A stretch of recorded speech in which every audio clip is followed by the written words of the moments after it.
Hello CBSE Class 5 students. You study your maths from NCERT mathematics book, right? So I'm bringing you a series of videos where we will clear the chapters in the book one by one. Now we are going to start the part 1 of chapter 1 जिसमें topic है हमारा comparing numbers. Comparing numbers topic में जाने के पहले थोड़ा सा हम हिस्ट्री में चलते हैं और जानने की कोशिश करते हैं कि इंसानों ने नंबर्स की काउंटिंग शुरू कब से की थी। तो देखिए, आपको एग्जैक्ट डेट तो नहीं मिलेगा कि ये काउंटिंग ऑफ नंबर्स शुरू कब से हुआ था, मगर हाँ, आपको ये जरूर पता चल जाएगा कि पहले के जो लोग थे वो नंबर्स काउंट तो कर लेते थे, मगर छोटे छोटे नंबर्स काउंट करते थे। उनको बिग नंबर्स काउंट करने में डिफिकल्टी होती थी क्योंकि उस समय उनके पास कुछ मशीनरी वगैरह तो होती नहीं थी, कोई कैलकुलेटर्स वगैरह तो होते नहीं थे, कंप्यूटर्स भी नहीं आया था उस समय, तो वो सिर्फ अपने उंगलियों पे काउंटिंग करते थे या मे भी छोटे छोटे सामानों के जरिए काउंटिंग करते थे। But slowly they worked on it and improved it. Now with the development of mathematics, we are able to count and handle big numbers. तो आज के ज़माने में mathematics, science ये दोनों बहुत डेवलप कर चुके हैं और हम आज बड़े बड़े नंबर्स को काउंट कर सकते हैं, उनको हैंडल कर सकते हैं और इन नंबर्स को काउंट करके, इनको हैंडल करके आज हम बहुत ज़्यादा तरक्की कर रहे हैं। But then the question is, हमको नंबर्स जानने की ज़रूरत क्या है? Why do we need to know numbers? There are two answers to them. The first is to count and the second is to compare. Numbers नहीं जानोगे तो आप count कैसे करोगे? Numbers नहीं जानोगे तो आप दो चीजों को compare कैसे करोगे? तो that is the reason why we will say कि we need to know numbers. दो reasons. One is to count and another is to compare. अब नंबर्स आप कहाँ यूज करते हो? हर जगह पे यूज करते हो ना आप नंबर्स। से फॉर एग्जांपल, अगर आपको आपके टीचर ने बोला कि क्लास में कितने बच्चे हैं काउंट करके बताओ, you will use numbers. If you want to know how many books you are carrying, you will use numbers. कितने पेन और पेंसिल हैं आपके पास, यू विल यूज नंबर्स। आपके पास कितने दोस्त हैं, again you will count using numbers. आपकी कितनी उंगलियां हैं, again you will count using numbers. तो नंबर्स का जो इंफॉर्मेशन है, नंबर्स की जो जानकारी है, ये हम हर जगह पे यूज करते हैं। क्लियर? अब चले आते हैं आज के टॉपिक पे जिसका नाम है कंपेयरिंग नंबर्स। तो दो नंबर्स आपको दिए हुए हैं, आपको मैंने पूछ लिया कि कौन सा नंबर बड़ा है, कौन सा छोटा है, तो आप कैसे बताओगे? How will you compare these two numbers? For this, there are two simple rules. First rule is count the number of digits. Whichever number has the higher number of digits is the larger one. दो numbers मैंने आपको दिए या दो से अधिक भी number आपको मैंने दिए, आप सिंपल करिए क्या, जो नंबर्स है उनमें काउंट कीजिए कितने डिजिट्स हैं। तो जिस नंबर में सबसे ज्यादा डिजिट्स होंगे वो नंबर बड़ा होगा और जिसमें सबसे कम डिजिट्स होंगे वो नंबर छोटा होगा।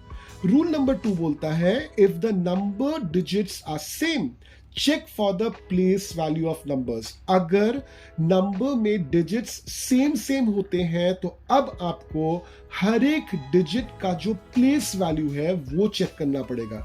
समझ लेते हैं एक छोटे से एग्जाम्पल के जरिए। मैंने आपको दो नंबर्स दिए, 856 and 72। The first number that is 856 that has 3 digits. The second number 72 has 2 digits. तो किस में ज्यादा डिजिट है? 856 में। तो ऑब्वियसली 856 बड़ा है, 72 छोटा है। ये मैंने कौन सा रूल अप्लाई किया? Rule number 1। चले आते हैं दूसरे के एग्जाम्पल पे। मैंने आपको दो नंबर्स दिए, 1920 एंड 1921।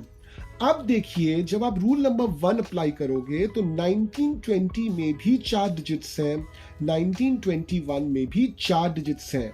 तो रूल नंबर 1 के जरिए आप ये नहीं बता पाओगे कि कौन सा नंबर बड़ा है और कौन सा छोटा है, तो हमको लगाना पड़ेगा अभी रूल नंबर 2। तो चलिए रूल नंबर 2 लगाते हैं। रूल नंबर 2 कैसे लगता है? सबसे पहले ये जो नंबर्स है, इसका एकदम लेफ्ट हैंड साइड जो नंबर है उसको पकड़िए, एकदम लेफ्ट हैंड साइड वाले डिजिट को पकड़िए। तो एकदम लेफ्ट हैंड साइड वाला डिजिट कौन सा है? 1। अब दोनों नंबर्स में एक्सट्रीम लेफ्ट पे 1 है, इक्वल हो गया। चले आइए दूसरे डिजिट पे, दोनों नंबर के दूसरे डिजिट जो है वो 9 है, फिर से इक्वल हो गया। चले आइए थर्ड डिजिट पे, दोनों नंबर का जो थर्ड डिजिट है वो 2 है, इक्वल हो गया।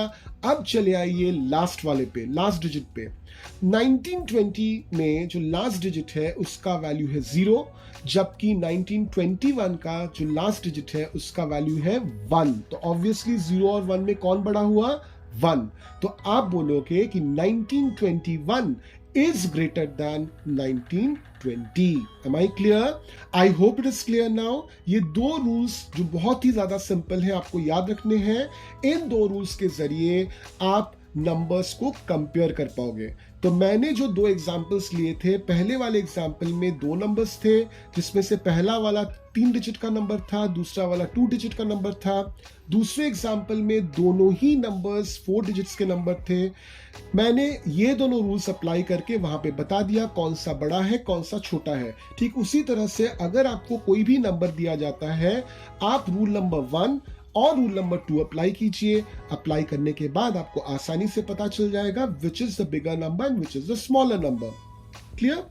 तो चलिए अब मैं आपको दो एक्सरसाइजेस देता हूं, ये चेक करने के लिए कि आपको क्लियरली ये टॉपिक समझ में आया कि नहीं।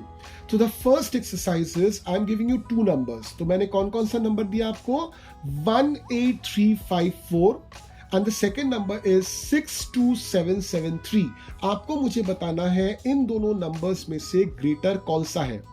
The second question which I am giving you is, again there are two numbers, 92738 and 92838। आपको मुझे बताना है कि इन दोनों में से बड़ा कौन सा है और छोटा कौन सा है। तो ये दोनों बहुत ही आसान से सवाल आप सॉल्व कीजिए, नीचे कमेंट बॉक्स में इनका आंसर लिख दीजिए और फिर हम मिलते हैं पार्ट 2 ऑफ चैप्टर 1 में। Till then keep learning.